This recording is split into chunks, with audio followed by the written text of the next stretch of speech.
وَنُفِخَ فِي الصُّورِ، جس دن سور میں پھونکا جائے گا تو کیا ہوگا؟ فرمایا فَإِذَا هُم مِّنَ الْأَجْدَاثِ، یکا یک لوگ قبروں سے إِلَىٰ رَبِّهِمْ يَنْسِلُونَ، اپنے رب کی طرف دوڑ رہے ہوں گے اور کہیں گے یا ویلنا من بعثنا من مرقدنا هذا، ہائے افسوس ہمیں کس نے اپنی خوابگاہوں سے جگا کے اٹھا دیا، کس نے ہمیں اپنی آرامگاہوں سے اٹھا دیا؟ کیوں؟ قیامت کی ہولناکی دیکھیں گے تو قبریں ان کو کیا نظر آنے لگیں گی؟ آرامگاہیں نظر آنے لگیں گی۔ وہ سختی اتنی ہوگی، من بعثنا من مرقدنا هذا، سکتے کے بعد قرآن کہتا ہے هذا ما وعد الرحمن، یہ وہی ہے جس کا رحمان نے تجھ سے وعدہ کیا تھا، وصدق المرسلون، رسولوں نے سچ کہا تھا۔ فرمایا وَأَخْرَجَتِ الْأَرْضُ أَثْقَالَهَا وَقَالَ الْإِنسَانُ مَا لَهَا، انسان حیران ہوگا، کہے گا کیا ہو گیا اس زمین کو؟ مَا لَهَا، آج تک تو یہ ایسی ہلی نہیں، آج تک تو اس نے کسی کو باہر پھینکا نہیں، اسے کیا ہو گیا؟ فرمایا باہر ہی نہیں پھینکا، آگے بھی ذرا سن، یومئذ تحدث اخبارہا، بہت سخت بات ہے ہری پور والا، جنجوڑ کے رکھ دیا اللہ کی قسم، یومئذ تحدث اخبارہا، جس دن زمین اپنی ساری خبریں بیان کرے گی۔ اگر یہ کوئی کہانی ہوتی کوئی کہہ سکتا کہ مولانا صاحب ضعیف ہے، کمزور ہے، روایت ہے، لیکن یہ تو قرآن کی آیت ہے۔ قرآن کہتا ہے یومئذ تحدث اخبارہا، جس دن زمین اپنی خبریں بیان کرے گی۔ صحابہ کرام کے سامنے میرے پاک پیغمبر صلی اللہ تعالی علیہ وعلا آلہ وسلم نے فرمایا او میرے صحابہ، جانتے ہو اتدرون ما اخبارها، کیا جانتے ہو کہ زمین کی خبریں کیا ہیں؟ کیا خبریں بیان کریں؟ صحابہ کرام نے فرمایا اللہ اور اس کا رسول بہتر جانتے، کیا مطلب ہو سکتا ہے؟ فرمایا اخبارها کا مطلب یہ ہے کہ اس کے اوپر اس زمین پہ جو جو برا یا اچھا عمل ہوا، زمین کا وہ ٹکڑا بولے گا، بتلائے گا۔ زمین مسجد کے یہ کونے، یہ کھدرے، یہ صفیں، یہ محرابی گواہیاں دیں گے، ادھر فلاں نے سجدہ کیا تھا، ادھر فلاں نے رب کو پکارا تھا، ادھر فلاں نے انصاف کیا تھا، ادھر فلاں نے کلمہ حق کا اعلان کیا تھا۔ وَيَوْمَئِذٍ تُحَدِّثُ أَخْبَارَهَا، اور یہ بھی بیان کرے گی زمین کے یہ ٹکڑے کہ اس جگہ پہ فلاں نے بدکاری کی تھی، فلاں نے یہاں پر شراب پی تھی، فلاں نے اس جگہ پہ قتل کیا تھا، فلاں نے اس جگہ پہ منہ کالا کیا تھا، فلاں نے اس جگہ چوری کی تھی، فلاں نے ڈاکہ ڈالا تھا، فلاں نے ادھر بیٹھ کے غیبت کی تھی۔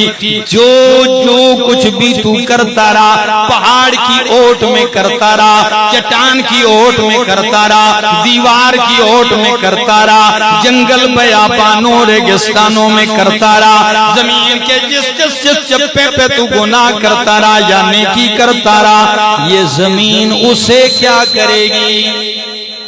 بولو، بیان کرے گی۔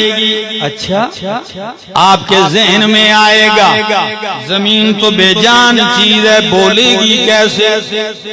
کیا پہلے شاید یہ باتیں سمجھ میں نہ آتی، لیکن ایک بات بتاؤں، بلوانے والا کون ہوگا؟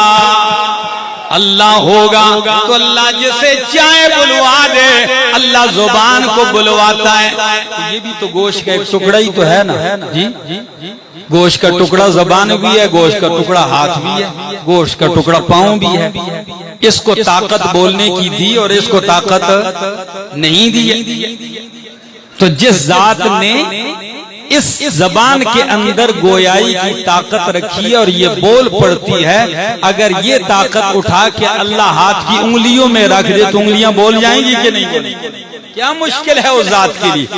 ایک تو یہ، لیکن ایک اور بات بھی بتاؤں کہ جب زمین بے جان ہے کیسے بولے گی؟ میرا دوست، یہ موبائل بھی تو بے جان ہے،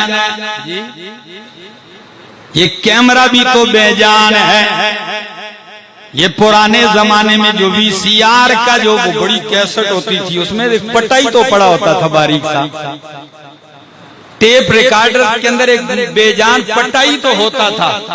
یہ ساری بے جان چیزیں اسٹوڈیو کے اندر بننے والی فلم کی ساری کارروائی کو اسٹوڈیو کی وہ ریکارڈنگ محفوظ کر لیتی ہے کہ نہیں؟ 10 سال بعد بھی آپ اس کو چلاؤ، وہی حرکت، وہی لمحے، وہی جگہ، وہی ادائیں۔ اگر انسان ایک بے جان چیز سے یہ کام لے سکتا ہے تو اس مالک کائنات کے لیے کیا مشکل ہے؟ او انسان، اسٹوڈیو میں بننے والی فلم اور ریکارڈنگ اگر یہ کمال کر سکتی ہے کہ تیری حرکات اعمال ریکارڈ کر سکتی ہے، تو بس دوسرے لفظوں میں یوں سمجھ لے کہ یہ پوری دنیا انسان کے اعمال کے لیے رب کی بنائی ہوئی اسٹوڈیو ہے۔ اس دنیا میں ہے رب کی بنائی ہوئی اسٹوڈیو میں ہے، تیری ریکارڈنگ شروع ہے، چاہے سو رہا ہے، کھا رہا ہے، پی رہا ہے، چل رہا ہے، کیا ہے تیری ریکارڈنگ شروع ہے۔ موبائل میں اتنا چھوٹا سا میموری کارڈ ہوتا ہے، کیا کہتے ہیں اس کو؟ میں نے ٹھیک نام لیا، یہی کہتے ہیں، چپ سی ہوتی، اس میں آپ کی میموری پڑی ہوتی ہے، تو وہ ایک میموری کارڈ، اس میں آپ اتنا ڈیٹا جمع کر لیتے ہیں۔ میں کہتا ہوں یہ زمین کا یہ خطہ جو ہے یہ سب سے بڑا میموری کارڈ ہے۔ اس پہ جو ہو رہا ہے، کیا ہو رہا ہے؟ اس چپ میں ریکارڈ ہو رہا ہے، نوٹ ہو رہا ہے، اور ریکارڈ کرنے کے طریقے آپ تو کبھی کبھی چپ لگا کے خفیہ، لوگ کہتے ہیں خفیہ ریکارڈنگ ہوئی ہے، خفیہ کیمرہ لگا ہے، پکڑا بھی جاتا ہے، رب نے بتا بھی دیا، آپ پھر بھی اس کیمرے کی آنکھ سے نہیں بچ سکتے، نہیں بچ سکتے ہو، اللہ کی قسم۔ ریکارڈنگ کے 3 طریقے ہیں۔ کتنے طریقے؟ میں صرف اس مقام پہ ذکر کرتا ہوں، باقی نہیں۔ 3 طریقے ہیں رب کے ریکارڈ کی۔ ایک یہ ہے زمین ریکارڈنگ کر رہی ہے، آپ کی میموری پڑھ رہی ہے، بولے گی۔ دوسری ریکارڈنگ فرشتے بیٹھائے ہوئے کرامن کاتبین یعلمون ما تفعلون، فرشتے بیٹھائے ہوئے، آپ جو کر رہے ہیں لکھ رہے ہیں، نیک بد سب۔ 2 ہو گئے۔ تیسری ریکارڈنگ، تیسرا جو ریکارڈ کا دفتر ہے وہ تیرے کان ہیں، آنکھیں ہیں، تیرے ہاتھ ہیں، پاؤں ہیں، ان سے بچے گا، ان سے کہاں بچے گا؟ یہ ہاتھ کبھی بولے نہیں ہیں، لیکن قرآن سورہ یاسین میں کہتا ہے الیوم نختم علی افواہہم، آج کے دن ہم ان کے منہ پہ مہر لگا دیں گے، منہ بند کر دیں گے، وتکلمنا ایدیہم، اور ہم سے بات کریں گے ان کے ہاتھ، وتشہد ارجلہم بما کانوا یکسبون،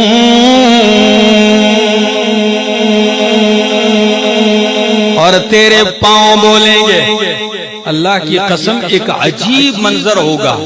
میں کہتا ہوں قیامت کی دلچسپیوں میں ایک یہ بھی ہے کہ بڑے بڑے راز کھلیں گے۔ کیا؟ بڑے بڑے راز کھلیں گے، جو سالہ لاکھوں سال سے، ہزاروں سال سے جن رازوں پہ پردے پڑے ہوئے ہیں اور دنیا ان کے تجسس میں مر گئی ہے، کہ کیا ہے اس کی حقیقت کوئی جان نہیں سکا، ان ساری چیزوں کی حقیقتیں کھلیں گی۔ فرمایا یومئذ تحدث اخبارها بِأَنَّ رَبَّكَ أَوْحَىٰ لَهَا، کیوں بول رہی ہے؟ تیرے رب نے